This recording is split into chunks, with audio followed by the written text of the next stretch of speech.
दोस्तों नमस्कार, मैं हिमांशु शर्मा और आप देख रहे हैं एस्ट्रो विद शर्मा जी। पिछले कार्यक्रम में हम मेष लग्न के विषय में बात किए थे। कौन कौन से ग्रह हैं जो मेष लग्न में कारक हैं और कौन से ग्रह हैं जो अकारक हैं। आज हम बात करेंगे वृष लग्न के विषय में। वृष लग्न में कौन से ग्रह होते हैं जो कारक हैं और कौन से होते हैं जो अकारक हैं। वृष लग्न के लोग आखिर होते कैसे हैं। देखिए, वृष अर्थात होता क्या है, बैल। ठीक है, सफेद कलर का बैल, ऐसा बैल जो कभी खेत में न जुता हो, वो होता है वृष। अब इसी से आप वृष लग्न वालों के आदतों को समझें। वो मेहनती होते हैं, अपने कंधों में अपने परिवार की जिम्मेदारी को उठाते हुए अपने परिवार को आगे लेकर जाते हैं। एक तो गुस्साते नहीं हैं, और यदि गुस्सा आ गए तो उनका गुस्सा चरम सीमा तक चला जाता है। ठीक है। अच्छा, निगेटिव पॉइंट ऑफ व्यू से यदि मैं कुछ बोलना चाहूं तो हम क्या कह सकते हैं, अपरिवर्तनशीलता।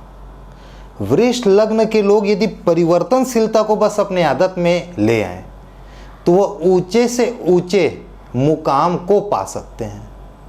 ठीक है। अच्छा, वृष लग्न के मालिक ग्रह कौन से होते हैं। शुक्रदेव, शुक्राचार्य जी। किस चीज के कारक हैं, सुंदरता के। शुक्रदेव, वृष लग्न वालों को भी सुंदरता पसंद है, साफ सुथरा रहना पसंद है। यह सब खूबियां होती है वृष लग्न वालों की। अच्छा, शुक्रदेव कैसे हैं, पौराणिक उनका स्वरूप कैसा है। शुक्रदेव श्वेत कलर के हैं, श्वेत वर्ण के हैं, बहुत बड़ा मुकुट है, एक बहुत बड़ा सा माला सफेद कलर का उनके गले में है, सफेद रंग के कमल के ऊपर में विराजित हैं, 4 हाथ हैं उनके, जिसमें क्रमशः दंड, रुद्राक्ष की माला, पात्र और वर मुद्रा से वह सुशोभित हैं। 2 पत्नियां हैं उनकी, एक है गो जो पितरों की कन्या है और दूसरी जयंती जो इंद्रदेव की पुत्री हैं। ये है शुक्राचार्य जी।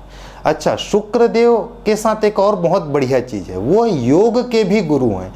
तो वृष लग्न वाले कहीं ना कहीं पर योग से भी संबंधित होते हैं। ठीक है, यह सब विशेषताएं थी वृष लग्न वालों की।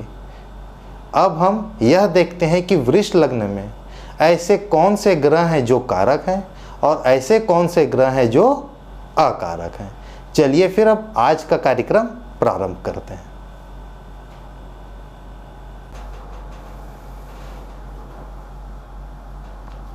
देखिए, जो कुंडली 2 नंबर से चालू होती है उसे हम कहते हैं वृष लग्न की कुंडली। इससे पहले हम देखे थे मेष लग्न की कुंडली। जो कुंडली 1 नंबर से चालू होता है, यदि पहले भाव में 1 लिखा हुआ है तो हम उसे कहते हैं मेष लग्न की कुंडली। ठीक है। और जिस कुंडली में पहले भाव में 2 नंबर लिखा हुआ है वह है वृष लग्न की कुंडली। तो वृष लग्न के स्वामी कौन हुए, शुक्र। ठीक है, शुक्राचार्य जी। तो लग्नेश जो होता है वो हमेशा हर एक कुंडली के लिए सबसे ज्यादा योग कारक होते हैं।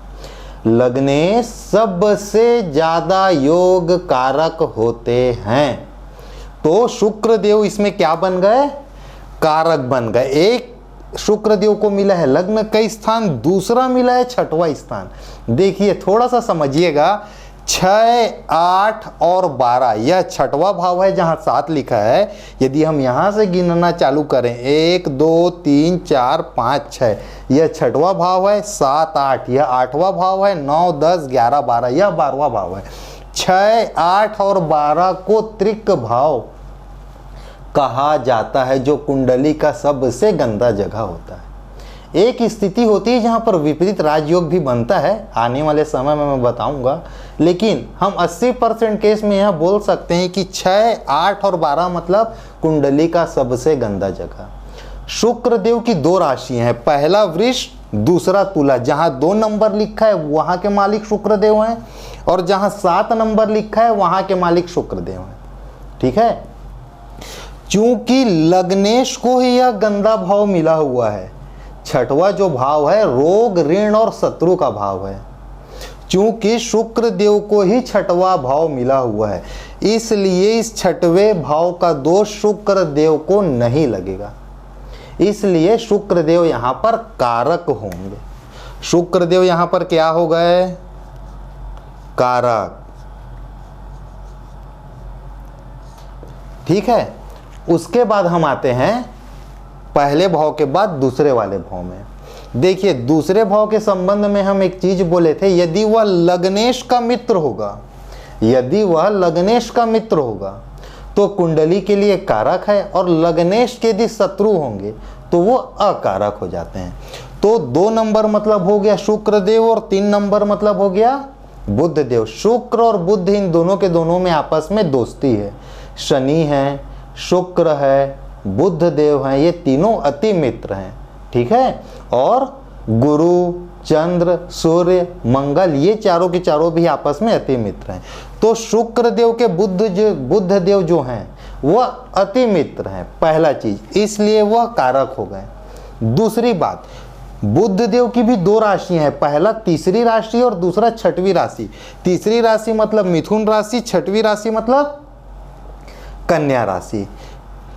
कुंडली में सबसे शुभ ग्रह होता है त्रिकोण का घर, पहला, 5वां और 9वां। यह पहला भाव है, यहां से गिनेंगे तो यह 5वां आएगा, और यहां से गिनेंगे तो यह भाव जो है वो 9वां भाव है। पहला, 5वां और 9वां, यह जो 3 भाव हैं उसके मालिक हमेशा उस लग्न के लिए योग कारक ही होते हैं। ठीक है, तो एक तो बुध देव लग्नेश के मित्र हैं, दूसरा उनको एक त्रिकोण का भाव मिला हुआ है, यहाँ, यहाँ और यहाँ का स्वामी हमेशा उस कुंडली के लिए योग कारक ही होंगे। ठीक है, तो बुध देव को एक तो ये घर मिला, दूसरा एक त्रिकोण का घर मिला। त्रिकोण का घर यदि मिल गया मतलब वह कारक ही है। चलिए, तो फिर हम बुध देव को भी किस में ले लेते हैं? कारक वाले ग्रुप में। फिर हम आ जाते हैं तीसरे भाव में, पहला, दूसरा, तीसरा, यह कुंडली का तीसरा भाव है। यहाँ पर कौन बैठे हुए हैं? चंद्रदेव। जब हम मेष लग्न के विषय में बात किए थे तब भी हम इस चीज को देखे थे कि तीसरा, छठवां और 11वां, यह जो 3 भाव है इसे उपचय स्थान कहा जाता है। उपचय के मालिक अच्छे परिणाम नहीं देते हैं। ठीक है, तो चंद्रदेव यह अतिरिक्त परिश्रम का घर है, पराक्रम का घर है, इसलिए तृतीय भाव को अच्छा भाव नहीं माना जाता है। एक तो चंद्रदेव को भाव गंदा मिला, दूसरा वह लग्नेश के शत्रु हैं। शुक्र और चंद्र के बीच में आपस में क्या है? शत्रुता है। इस कारण चंद्रदेव जो हैं इस कुंडली के लिए अकारक हुए। ठीक है, चलिए अब हम बढ़ते हैं चौथे भाव में। चौथे भाव में लिखा है 5 नंबर। 5 नंबर मतलब हो गया सिंह राशि। सिंह राशि के स्वामी कौन होते हैं? सूर्य देव होते हैं। ठीक है, अब देखिए शुक्र और सूर्य आपस में अति मित्र नहीं है। पहली बात तो यह है कि सूर्य और शुक्र आपस में मित्र नहीं है। तो पहली एक दृष्टि में देखने में तो यह लगता है कि यह अकारक हुए, लेकिन शुक्र देव उन्हें केंद्र का घर दिए हुए हैं। जिस प्रकार से त्रिकोण का घर सबसे अच्छा होता है, ये प्रथम भाव, पंचम भाव और नवम भाव, यह जो 3 भाव हैं त्रिकोण का भाव, यह बहुत ही शुभ भाव है। यहाँ के बाद दूसरे नंबर में जो शुभ भाव होता है वह ये केंद्र का भाव होता है, पहला, चौथा, 7वां और 10वां। तो शुक्र देव, सबसे पहली बात यह है कि सूर्य देव के अति मित्र नहीं है, इसका पहली दृष्टि में अकारक दिखता है। लेकिन चूंकि सूर्य देव को एक केंद्र का घर मिला हुआ है, इसलिए सूर्य देव कारक भी दिखाई देते हैं। अब निर्णय कैसे लिया जाएगा? एक तरफ से देख रहे हैं तो अकारक, दूसरे तरफ से देख रहे हैं तो कारक। तो हम एक काम करते हैं, उन्हें एक सम की स्थिति बना लेते हैं, सम। और यहां पर लिख लेते हैं हम लोग सूर्य देव को। ठीक है, यदि इनका कुंडली में अच्छी जगह प्लेसमेंट हुआ तो हम इन्हें कारक मानेंगे। और कुंडली में यदि वो 6, 8, 12 में किसी ऐसे जगह हम बैठ गए जहां पर वो ज़्यादा अच्छा रिजल्ट नहीं देते हैं, तो हम वहां पर उन्हें अकारक मान लेंगे। उसके अनुसार हम सूर्यदेव के ऊपर में निर्णय लेंगे कि उस जातक के कुंडली में, जिसका हम कुंडली पढ़ने वाले हैं, उसके कुंडली में सूर्यदेव का क्या पोजीशन है। चलिए, अच्छा 6 ये तो हम लोग ले चुके हैं बुध देव का, जब 3 और 6 को हम एक साथ लिए थे बुध देव के विषय में। 7 भी हमारा हो गया, ये तो लग्नेश की ही राशि है। 2 नंबर और 7 नंबर दोनों के मालिक शुक्र देव होते हैं, वृष और तुला। फिर हम आ जाते हैं 8 यहाँ पर 7वें भाव में। 7वें भाव में क्या लिखा हुआ है, 8 नंबर। 8 नंबर मतलब होता है मंगल देव, वृश्चिक राशि। देखिए 8 नंबर, 8वीं जो राशि होती है वो वृश्चिक राशि होती है, और वृश्चिक राशि के मालिक कौन होते हैं, मंगल देव। तो अब देखते हैं कि मंगल देव यहाँ पर कारक हैं कि अकारक हैं। सबसे पहली बात, केंद्र का घर मिला तो कारक हो गए। दूसरी बात, मंगल देव लग्नेश के शत्रु हैं तो अकारक हो गए। फिर से पहली जैसी स्थिति हो रही है जैसे सूर्य के साथ हो रहा था। केंद्र का घर मिला इसलिए पहली दृष्टि में कारक दिखाई देते हैं, लग्नेश के शत्रु हैं इसलिए अकारक भी दिखाई देते हैं। अब कैसे निर्णय लें, निर्णय ऐसे लिया जाएगा कि मंगल देव को मुख्यतः 2 राशि प्राप्त है, पहला मेष राशि और दूसरा वृश्चिक राशि। तो ये तो हो गई 8 नंबर मतलब वृश्चिक राशि। अब हम यह देखेंगे कि मंगल देव का मेष राशि 1 नंबर कहाँ लिखा है, जहां 1 लिखा होता है वह मेष राशि को प्रदर्शित करता है। ठीक है, तो 1 नंबर लिखा है 12वें भाव में। 6, 8 और 12 यह कुंडली का त्रिक भाव है, यह अच्छा नहीं होता है। तो 2 गलत बातें हो गई। नंबर 1, मंगल देव लग्नेश के मित्र नहीं है। नंबर 2, 12वां भाव मिला हुआ है। अकारक होने का 2 कारण हो गया, कारक होने का सिर्फ 1 कारण कि उन्हें केंद्र में घर मिला हुआ है। तो हम यहाँ पर मंगल देव को सीधे सीधे अकारक में लेंगे, मंगल देव को हम अकारक में लेंगे। ठीक है, चलिए अब हम आ जाते हैं आगे। यहाँ पर 8वें भाव में कितना नंबर लिखा हुआ है, 9 नंबर। 9 नंबर मतलब बृहस्पति देव, गुरु, दोनों अलग अलग ग्रुप के लोग हैं। एक ग्रुप में है मंगल, सूर्य, गुरु और चंद्र, और दूसरे ग्रुप में है शनि, शुक्र और बुध देव। ठीक है, तो गुरु जो हैं वो लग्नेश के अति मित्र नहीं हैं। नंबर 2, उन्हें 8वां भाव मिला है जो मृत्यु तुल्य कष्ट का भाव है। ठीक है, उसके बाद एक उपचय स्थान भी मिला हुआ है, वह भी अच्छा नहीं होता। हालांकि इस भाव का मजबूत होना जरूरी होता है क्योंकि वो कहीं ना कहीं पर हमारे लाभ का भी स्थान है, लेकिन फिर भी 3, 6 और 11 यह 3 भाव उपचय होते हैं जो सामान्यतः अच्छे रिजल्ट नहीं देते। तो गुरु एक तो 8वां नंबर का इनको भाव मिला इसलिए यह कारक नहीं है। नंबर 2, लग्नेश के अति मित्र भी नहीं है। नंबर 3, एक उपचय का स्थान मिला इसलिए भी कारक नहीं है।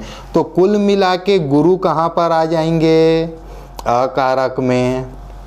ठीक है, चलिए अब हम यहाँ से आ जाते हैं अगले भाव में। अगला भाव कौन सा है, यह 9वां भाव। 9वें भाव में कौन सा नंबर लिखा हुआ है, 10 नंबर। ठीक है, 10 नंबर मतलब क्या हो गया, मकर राशि। मकर राशि के स्वामी कौन है, शनिदेव। तो जैसे ही त्रिकोण का घर किसी ग्रह को मिला तो सबसे पहली बात तो यह है कि वह कारक हो गए। क्यों, क्योंकि त्रिकोण कुंडली का सबसे शुभ स्थान होता है। तो एक तो शनिदेव लग्नेश के अति मित्र है इसलिए कारक हो गए।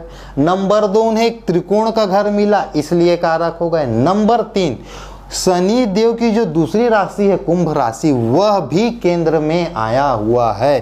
त्रिकोण के बाद जो सबसे शुभ स्थान होता है वह केंद्र का स्थान होता है, पहला, चौथा, 7वां और 10वां भाव। तो शनि देव को एक त्रिकोण मिला, एक केंद्र मिला, दोनों के दोनों अच्छे स्थान मिले। नंबर 3, लग्नेश के अति मित्र है। तीनों के तीनों परिप्रेक्ष्य में शनि देव यहाँ पर कारक हो गए। तो शनि देव किस तरफ आ जाएंगे, कारक वाले सूची में आ जाएंगे। ठीक है, तो फाइनली हमको क्या रिजल्ट मिला कि जो वृष लग्न की जो कुंडली होती है उसमें एक शुक्र, बुध और शनि यह 3 ग्रह कारक हैं। चंद्र मंगल गुरु यह 3 ग्रह अकारक हैं और सूर्यदेव की स्थिति जो है वो काफी हद तक सम के जैसी है। देश काल परिस्थिति के अनुसार हमें निर्णय लेना है कि सूर्यदेव को हम कारक की तरफ लेके जाएं या अकारक की तरफ लेकर आए। चलिए आज की कार्यक्रम को हम फिर यहीं पर समाप्त करते हैं। अब समय है टिप ऑफ द डे का। देखिए होता क्या है, शुक्रदेव सुंदरता के कारक हैं। शुक्रदेव को एक्टिवेट करने का मैं आपको एक बहुत जबरदस्त तरीका देता हूं।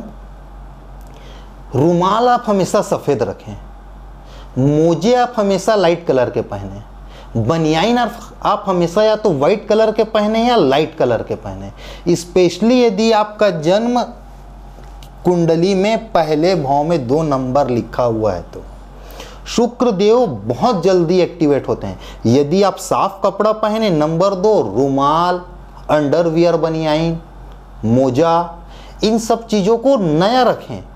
कि देखिए मैं यह नहीं बोल रहा हूं कि आप कपड़े हमेशा नए खरीदें, आप कपड़े पुराने भी होंगे तो चलेंगे, लेकिन आप साफ सुथरे कपड़े पहनिए, नंबर 1। नंबर 2 सॉक्स है, हैंकी है, इन सब चीज़ों को तो आप किसी भी समय बदल सकते हैं। 2-4 महीना 6 महीना यूज़ करें, लाइट कलर का यूज़ करें और जैसे ही उसमें पीलापन आता है, भले वह फटा ना हो तो फिर भी आप वो तो 10 रुपये, 15 रुपये, 50 रुपये की चीज़ें हैं, आप इन सब चीज़ों को मैनेज कर सकते हैं।